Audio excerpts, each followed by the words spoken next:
This line of vases are called watercolor.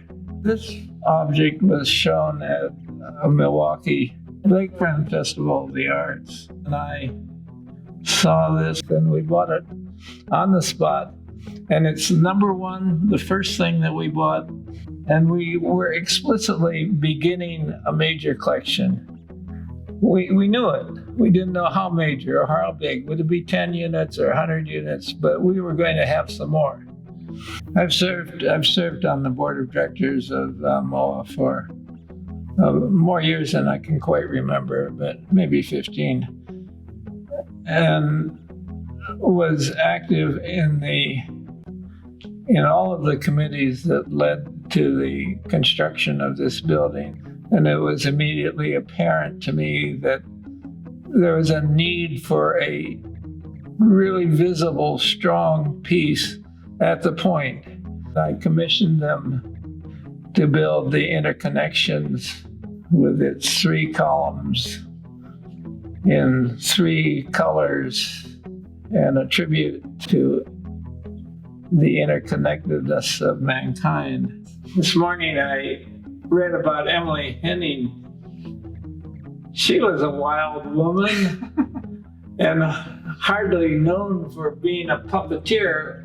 Puppetry is a really good metaphor for the work that I do with figurative glass in a 2-dimensional space.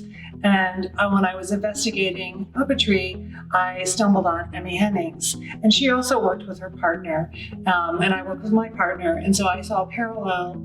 I liked looking at her historically, reading her poetry. I kind of went a deep dive into her life and came up with my own particular relationship to her, which is a quadruple portrait of Emmy Hennings, sort of like a Russian doll, a portrait in a portrait in a portrait. So the whole thing becomes a figure of her in a male form. So Ruth Roth is one of the most distinguished female artists in the state of Wisconsin.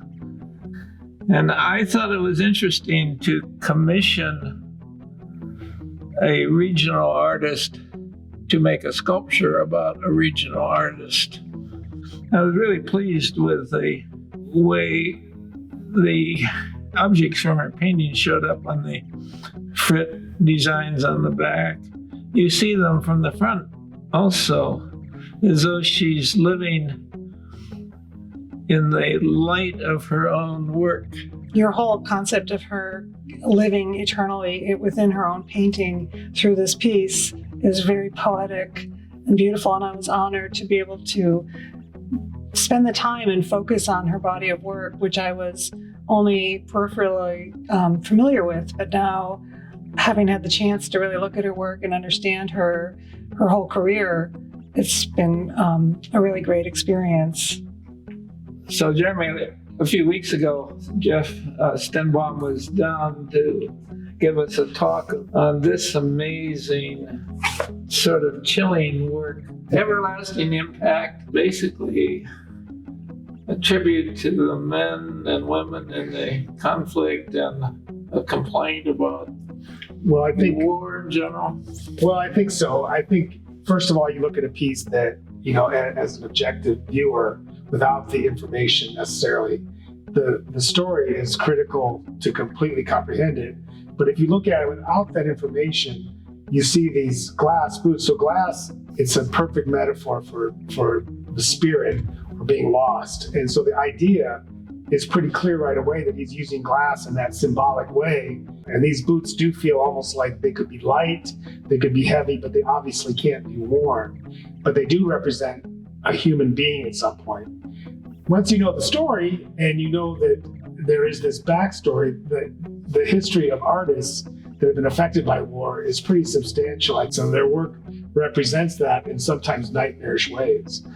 This piece has some of those traits that I can, as someone who's had a father that went through it and some of the stories he told, I can relate to it on that regard, but never put myself, if you will, in his shoes, because his experiences are unique, and using art as a therapeutic way of releasing that, a catharsis, is something that has classic history in art. Well, this piece, Jeremy, has a prehistory.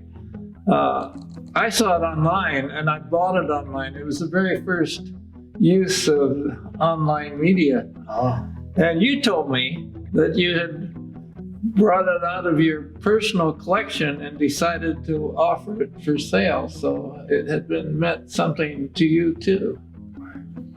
I do kind of have some pieces that I put aside that I feel are sort of personal, but also kind of harken back to kind of my basic function as an artist, which can reflect your growing up and how you work with it. This piece is made by making a wood mold, making separate impressions, and then actually adding detail to it with a tool.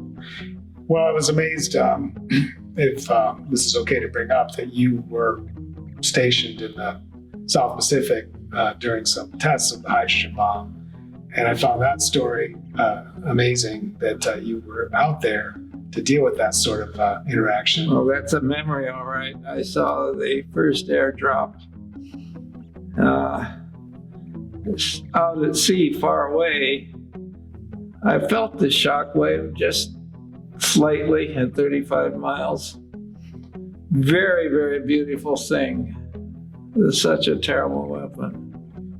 You know, the fact that what you went through and in that experience, but also Stenbaum's piece, and that, you know, if you actually go through it, it's a different experience than to just read about it. So some of these things are my research, and I try to make them personal in the way they're made, but I'm not the person in the field in Iraq, or in your case, in the middle of the ocean watching a hydrogen bomb go off.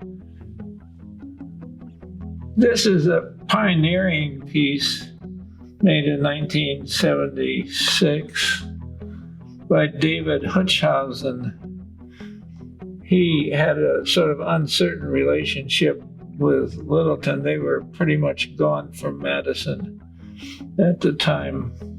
What you have here is layer after layer of glass, which leads your eye into the glass rather than across the glass. And it's a forest of charcoal sticks of a burned forest and brilliant flames of red. It's a comment on forest fires which have continued to plague our western states and sometimes Wisconsin itself. It's quite beautiful and quite intricate.